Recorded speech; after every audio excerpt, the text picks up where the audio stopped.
शासन में न व्यक्ति किससे सवाल खड़ा करता है, इनके साथ रहा है उससे या फिर जनसुराज से। जनसुराज एक ऐसी पार्टी है जो प्रत्याशियों का चयन ऊपर से नहीं नीचे से कर रही है। सितंबर के अंत से पहले एक लिस्ट बिल्कुल जारी होगी, उसमें सभी वर्गों का स्थान तेजस्वी को अपने गिरबान में झांकने की जरूरत है।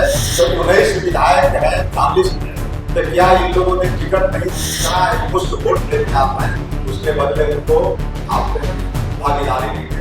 नमस्कार, हमारा नाम है समरीन और आपने देखना शुरू कर दिया है लाइव सिटीज। देखिए, बिहार चुनाव जैसे जैसे करीब आ रहा है वैसे वैसे बिहार का सियासी तापमान भी चढ़ते जा रहा है। आपको बता दें कि अभी अभी जनसुराज के नेताओं ने भी बड़ी प्रेस कॉन्फ्रेंस की है और इस पीसी में जनसुराज के नेताओं ने तेजस्वी यादव को खूब घेरा है, खूब लपेटा है। देखिए, बड़ी बात यह है कि यहाँ पर जिक्र हुआ था जनसुराज की लिस्ट का भी। यहाँ पर जिक्र हुआ था कि आखिर कब जनसुराज अपने प्रत्याशियों के नाम की घोषणा करेगा और देखिए सस्पेंस से पर्दा उठ चुका है। नेताओं ने इस प्रेस कॉन्फ्रेंस में साफ कर दिया है, बता दिया है कि आखिर जनसुराज अपने प्रत्याशियों के नाम का ऐलान कब करने जा रहा है। तो कब होने जा रहा है प्रत्याशियों के नाम का ऐलान, क्या कुछ बता रहे हैं जनसुराज के नेता, सबसे पहले आप इनको सुनिए। वैदुर रहमान साहब जो मीडिया इंचार्ज हैं हमारे, उन्होंने विषय को आपके समक्ष रखते हुए कुछ बातें भी कही जो तेजस्वी जी के द्वारा या राजद के द्वारा या आज सवाल खड़े किए जा रहे हैं, जो खुद 15 वर्षों तक उनके माता और पिता दोनों मुख्यमंत्री थे और बाद के दिनों में तेजस्वी जी सबसे कम उम्र के डिप्टी सीएम बिहार में रहे, 2015 में भी और फिर 2022 में भी। बावजूद इसके बिहार में क्वेश्चन खड़ा कर रहे हैं तेजस्वी जी, यह कहीं से उचित प्रतीत नहीं होता। मैं आंकड़ों की बात करूं तो सबसे लेटेस्ट आंकड़ा 2 अक्टूबर 2024 को जो जारी की गई थी वह सिर्फ जातीय गणना की आंकड़ा नहीं थी। उस किताब में को आप देखेंगे तो बहुत सारे आंकड़े उसमें हैं। मैं कुछ आंकड़ों पर आपको ध्यान दिलाना चाहता हूँ।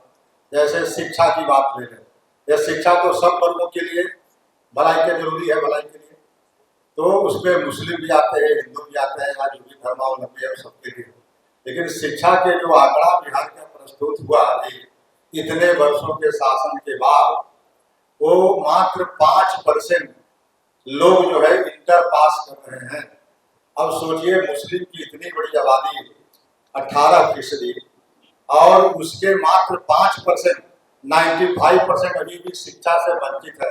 तो यह बिहार को अगर रिवाइवल की बात करेंगे, बिहार को विकसित बिहार की बात करेंगे, तो बिहार के पास जानते हैं यहाँ समुद्र नहीं है, यहाँ पर आवागमन नहीं है व्यापार के लिए, यहाँ पर कल कारखाने नहीं है। लेकिन बिहार में एक चीज थी जिसके लिए बिहार सदियों से प्राचीन काल में जाना जाता था, शिक्षा का हब था, नालंदा विश्वविद्यालय। आज शिक्षा के द्वारा ही बिहार को विकसित की जा सकती है। लेकिन बिहार में जब शिक्षा की स्थिति ये रहेगी तो आप समझ सकते हैं कि ये लोग की स्थिति क्या है। राजनीति की स्थिति की बात करें आप देखिए कि मुसलमानों की संख्या कितनी है, 18%। 18% मुसलमानों को 243 में आप जोड़ लीजिए कितना होना चाहिए उनका एमएलए, 18 दूनी 36 मतलब 40 से ऊपर है ना।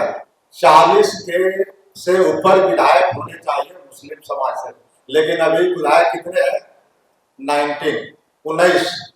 तो 19 विधायक है 40 में, तो क्या इन लोगों ने टिकट नहीं दी? फिर टिकट जब देते नहीं है, विधायक बनते नहीं है, तो फिर आप मुसलमानों के हितैषी होने का दम क्यों रखते हैं भाई? और मुसलमान जाति भी लगातार भाजपा के डर से उस पार्टी को वोट भी देते आ रहे हैं। इसीलिए आज हुक्मरान जो है गलत हो गया है, और जब हुक्मरान गलत हो गया तो इसका मतलब है कि हमने कहीं न कहीं गलती की है हुक्मरान को चुनने में। अगर हुक्मरान सही होते आज तो फिर हमें पछतावा नहीं होता। तो इसलिए मुस्लिम भाइयों से मेरा आग्रह होगा कि आप पॉजिटिव वोटिंग करें।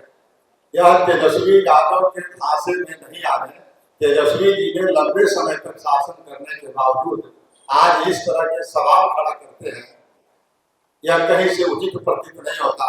आप हर कसौटी पर देखें, आज बिहार का विकास क्यों नहीं हुआ, कल कारखाना क्यों नहीं खुला, आज स्वास्थ्य की व्यवस्था इतनी बदहाल क्यों है कि बिहार के चाहे वो मुख्यमंत्री या मंत्री हो या बिहार के बड़े पदाधिकारी हो, उनको प्राइवेट हॉस्पिटल में अपने इलाज करने के लिए जाना पड़ता है।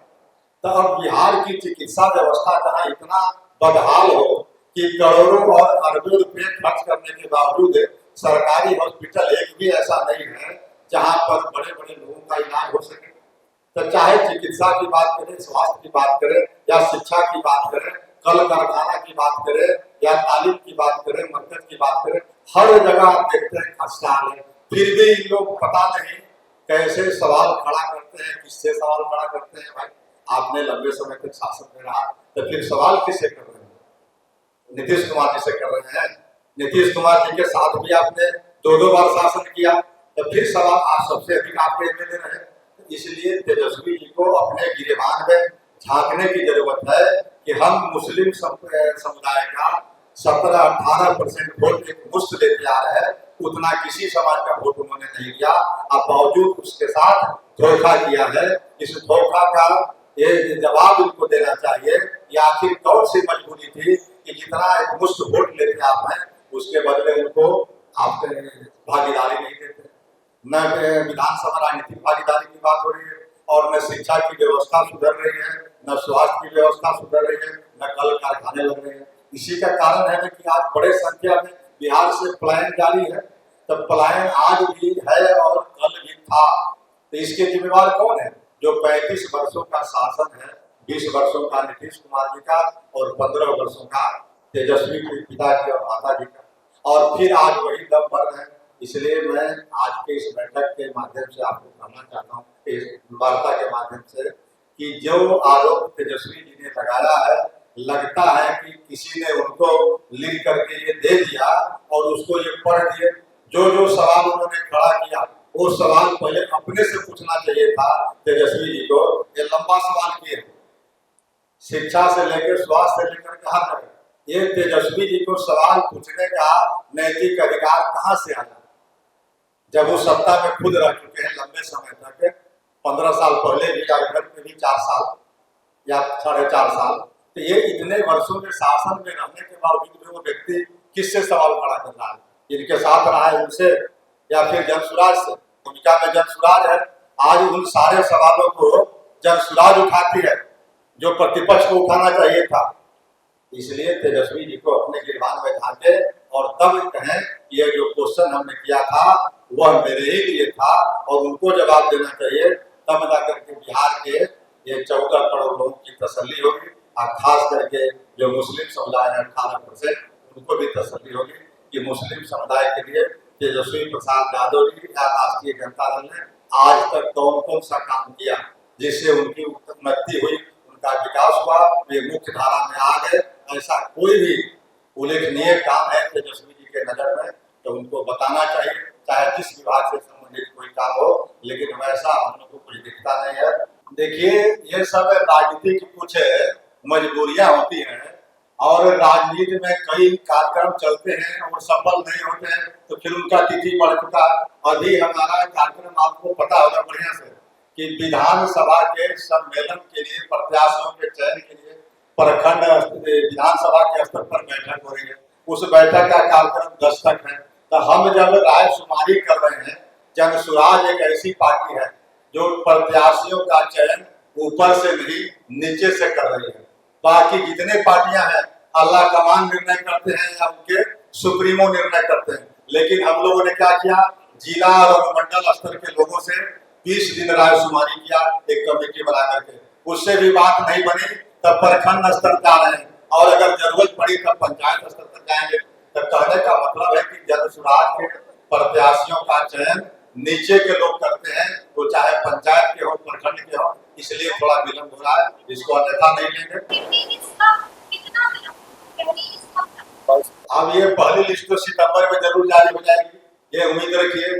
पूरी लिस्ट तो नहीं सितंबर में, लेकिन इतना जरूर विश्वास रखिए कि सितंबर के अंत से पहले एक लिस्ट बिल्कुल जारी होगी, उसमें सभी वर्गों का स्थान होगा।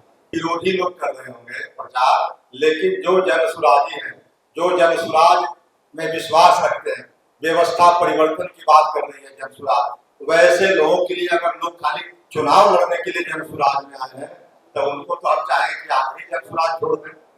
चुनाव लड़ने के लिए अगर आए हैं तो, लेकिन जनसुराज में आए हैं कि नहीं हम बेहतर व्यवस्था देंगे, बेहतर विकल्प देंगे, वैसे लोग कभी पार्टी नहीं छोड़ेंगे, जनसुराज के साथ रहेंगे, जनसुराज में मुद्दे के साथ रहेंगे, प्रशांत जी के साथ रहेंगे।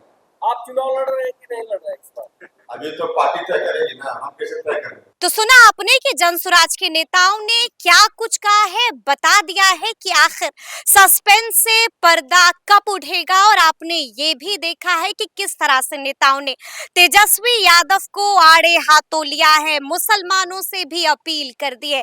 क्या कुछ कह रहे थे जनसुराज के नेता, वो हमने आपको सुनाया है। तो फिर ये पूरी खबर, पूरी जानकारी आपको कैसी लगी है, कमेंट करके हमें जरूर बताइएगा। तो ऐसे तमाम अपडेट्स के लिए बिल्कुल ऐसे ही हमारे साथ बने रहिएगा और देखते रहिएगा लाइव सिटीज। बहुत शुक्रिया।